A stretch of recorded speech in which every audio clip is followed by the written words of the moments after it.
अस्सलाम वालेकुम स्टूडेंट्स। बेटा क्या हाल है आप सबका? ठीक है। तो बेटा जो आज का हमारा टॉपिक है वो है राइबोसोम, चैप्टर नंबर 4 आपका। तो चैप्टर नंबर 4 के अंदर हम पढ़ेंगे राइबोसोम्स। राइबोसोम सिंपली क्या होते हैं? Ribosomes are tiny granular structures. ये एक छोटे मालिक्यूल्स हैं, स्ट्रक्चर की फॉर्म में आते हैं। They are floating freely in cytoplasm, जो कि साइटोप्लाज्म के अंदर फ्रीली फ्लोट करते हैं, मतलब तैर रहे होते हैं। Are bounded to endoplasmic reticulum, और बाउंड होते हैं मतलब जुड़े होते हैं एंडोप्लाज्मिक रेटिकुलम के साथ। अब सबसे पहले साइटोप्लाज्म क्या होता है? Fluid inside the cell but outside the nucleus, यानी कि सेल के अंदर जो फ्लूइड होता है न्यूक्लियस के बाहर, उसको हम साइटोप्लाज्म बोलते हैं, और उसी के अंदर होते हैं बेटा राइबोसोम्स। अब राइबोसोम्स का आगे काम क्या होता है, यानी कि ये कैसे बने होते हैं, क्या काम करते हैं, वो अब हम आगे पढ़ेंगे। सबसे पहले ये उनकी डेफिनेशन थी बेटा, आगे उनका काम।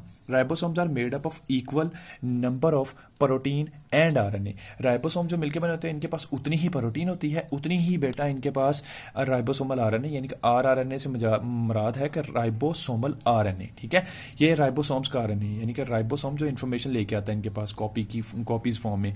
उसके बाद राइबोसोम क्या करते हैं? Are not bound by membrane, ये किसी मेम्ब्रेन के साथ जुड़े नहीं होते, सो इसलिए ये प्रोकैरियोट के अंदर भी पाए जाते हैं। ठीक है, और यूकैरियोट के अंदर भी पाए जाते हैं बेटा। तो जो राइबोसोम यूकैरियोट का होता है वो प्रोकैरियोट से थोड़ा बड़ा होता है। ठीक है बेटा, जो यूकैरियोट का राइबोसोम है वो प्रोकैरियोट के राइबोसोम से थोड़ा लार्जर होता है, थोड़ा बड़ा होता है। ठीक है बेटा, तो उसके बाद eukaryotic ribosome are larger than prokaryotic. ठीक है, उसके बाद अगला topic, ribosomes are sites of protein synthesis. ये वो जगह है जहां पे ऊपर प्रोटीन की साइंथिसिस करवाई जाती है। ठीक है, उसके बाद next, protein synthesis is extremely important to the cell, क्योंकि प्रोटीन की जो साइंसिस है बेटा, वो प्रोटीन की जो साइंसिस है वो सेल के लिए बहुत इंपॉर्टेंट होती है। सेल को प्रोटीन की जरूरत होती है, इसलिए राइबोसोम क्या करते हैं? प्रोटीन की साइंसिस करवाना शुरू कर देते हैं, बनाना शुरू कर देते हैं। ठीक है, when ribosome are not working, जब राइबोसोम काम नहीं कर रहे होते तो ये स्मॉलर सब यूनिट में कन्वर्ट हो जाते हैं, मतलब छोटे हो जाते हैं बेटा। पहले ये बड़े होते हैं, उसके बाद जब ये काम नहीं कर रहे होते तो ये छोटे छोटे हो जाते हैं। ये हमारे पास डायग्राम में देखें, ये हमारे पास इस फॉर्म में एक लार्जर सब यूनिट्स है। जब बेटा ये वर्क नहीं करेगा तो ये स्मॉलर सब यूनिट्स में, ये देखें छोटे से सब यूनिट्स के अंदर ये कन्वर्ट हो गया। ठीक है बेटा, तो राइबोसोम हमारा टॉपिक कंप्लीट हो गया। नेक्स्ट मेरे बच्चे हमारे पास है टॉपिक माइटोकॉन्ड्रिया, जो आपको पढ़ाते हैं माइटोकॉन्ड्रिया। माइटोकॉन्ड्रिया मेरे बच्चे क्या होता है? चैप्टर नंबर 4 सेम, उसके अंदर माइटोकॉन्ड्रिया क्या होता है? माइटोकॉन्ड्रिया बेटा ये पावर हाउस ऑफ सेल होता है। सिंपली क्या होता है? पावर हाउस ऑफ सेल, यानी कि पूरे को पूरे बेटा ये सेल को एनर्जी प्रोवाइड करता रहता है। आपने सिर्फ टॉपिक सुनना है और सुनने के बाद समझना है, समझने के बाद आप सेम एज अगर बोर्ड के अंदर ऐसे लिख देंगे तो आपका एक भी नंबर कट नहीं होगा। ठीक है बच्चे, तो सबसे पहले माइटोकॉन्ड्रिया क्या होते हैं? डबल मेम्ब्रेन होती है इनकी, ये देखें ये इनकी डबल मेम्ब्रेन है। ठीक है, एक होती इनर मेम्ब्रेन, एक होती आउटर मेम्ब्रेन। दो मेम्ब्रेन है ना बेटा, ये वाली इनकी आउटर मेम्ब्रेन है और ये वाली इनकी इनर मेम्ब्रेन है, अंदर वाली, बाहर वाली आउटर, अंदर वाली इनर। ठीक है बेटा, तो इनके अंदर ना ये जो इनर मेम्ब्रेन है वो फोल्डिंग बना लेती है ऐसे करके। ठीक है, जिनको हम बोलते हैं क्रिस्टी। फोल्डिंग को क्या बोलते हैं? क्रिस्टी। बेटा इनर मेम्ब्रेन फोल्डिंग करती है, देखें बाहर वाली ऐसे करके एक मेम्ब्रेन है, ये तो छोटी है। अब ये जो इनर मेम्ब्रेन है ये ऐसे ऐसे घूमती हुई स्प्रिंग की फॉर्म में, इस फॉर्म में जा रही है, तो बेटा ये क्रिस्टी होगी और इनर मेम्ब्रेन होगी। इससे होगा क्या? इनर मेम्ब्रेन की इस फोल्डिंग की वजह से इनको बहुत ज्यादा रकबा मिल जाएगा अपने अंदर मटेरियल को सेव रखने के लिए। सिंपली पढ़ते हैं, माइटोकॉन्ड्रिया क्या होते हैं? डबल मेम्ब्रेन बाउंडेड होते हैं बेटा, structure found only in eukaryote, और ये सिर्फ और सिर्फ यूकैरियोट्स के अंदर पाए जाते हैं बेटा, प्रोकैरियोट्स के अंदर ये नहीं पाए जाते।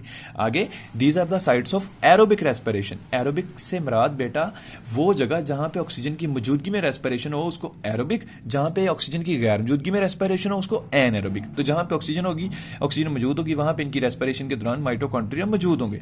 मेजर एनर्जी प्रोडक्ट सेंटर, और ये मेजर एनर्जी प्रोडक्ट सेंटर होते हैं इनकी आउटर मेम्ब्रेन। आउटर मेम्ब्रेन देखें बेटा स्मूथ है। ठीक है, एक तरतीब से ये देखें इस फॉर्म में स्मूथ बनी हुई है।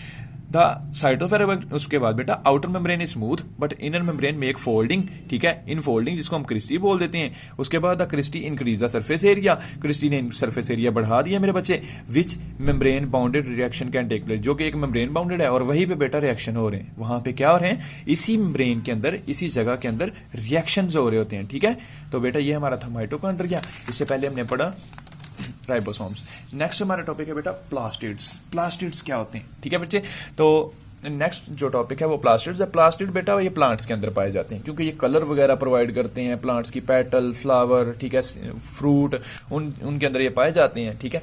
तो अब हम पढ़ेंगे प्लास्टिड क्या होते हैं। Membrane bound organelles only occur in plants, ठीक है, सिर्फ और सिर्फ प्लांट्स में पाए जाते हैं, या फिर फोटोसिंथेटिक एल्गी, प्रोटिस्ट से मुराद है एल्गी, ये प्रोटिस्ट है बेटा, मतलब एल्गी के अंदर भी ये मौजूद होते हैं। इनकी टाइप्स हैं, इनकी बेटा 3 टाइप्स होती हैं। पहली मेरे बच्चे क्लोरोप्लास्ट, दूसरी क्रोमोप्लास्ट, तीसरी बच्चे leucoplast. Chloroplast, chromoplast, leucoplast. Plastid की डेफिनेशन लिखें, उसके बाद ये 3 टाइप्स के नाम लिखें। आप इसको ऐसे भी लिख सकते हैं, ठीक है बच्चे। तो सबसे पहले ये डबल मेम्ब्रेन बाउंडेड ऑर्गेनेलिज होते हैं, ठीक है। डबल मेम्ब्रेन यानी कि 2 मेम्ब्रेन है इसकी, देखें बच्चा, एक ये वाली मेम्ब्रेन, एक ये वाली membrane, double membrane bounded organelle बन गया, ठीक है। वाइल उसके बाद द आउटर मेम्ब्रेन स्मूथ, जो इनकी आउटर मेम्ब्रेन होती है बेटा वो स्मूथ होती है, ठीक है, स्मूथ सी सीधी सी, जबकि इनर मेम्ब्रेन जो होती है वो थोड़ी सी फोल्डिंग बना लेती है, ठीक है, थैलाकोइड मेम्ब्रेन के साथ साथ। The inner membrane give rises to the sac called thylakoid, the sac of thylakoid in called granum. जैसी उस थैलाकोइड को जो फोल्डिंग सी बन रही है उसको बेटा ग्रेनम भी बोलते हैं, ग्रेना या ग्रेनम, ठीक है। वहां भी फोटोसिंथेसिस होती है। They contain chlorophyll and associated pigment, इनके पास बच्चे क्लोरोफिल होता है, जो कि क्लोरोफिल ही है बेटा जो कि फोटोसिंथेसिस करवाने के लिए नेसेसरी होता है, कलर भी प्रोवाइड करता है, ठीक है। एसेसरी पिगमेंट्स भी हैं, एसोसिएटेड पिगमेंट और क्लोरोफिल के साथ मिलते जुलते कुछ दूसरे पिगमेंट्स भी मौजूद होते हैं। क्लोरोफिल मेरे बच्चे प्लांट्स को कलर प्रोवाइड करता है, वहां पे फोटोसिंथेसिस, जहां पे फोटोसिंथेसिस हो रही है यूकैरियोट्स के अंदर, वहां पे ये मौजूद होते हैं। क्लोरोप्लास्ट। नेक्स्ट है बच्चे हमारे पास क्रोमोप्लास्ट, ये कहां पे मौजूद होते हैं। ये पहली टाइप थी, ये बच्चे दूसरी टाइप है। Second is the type of plastid is chromoplast. Chromoplast second type of plastid है, contain pigment associated with the bright colour. ये वो पिगमेंट रखते हैं जो ब्राइट कलर यानी कि चमकदार रंग पौधे को दे सकें, ठीक है मेरे बच्चे।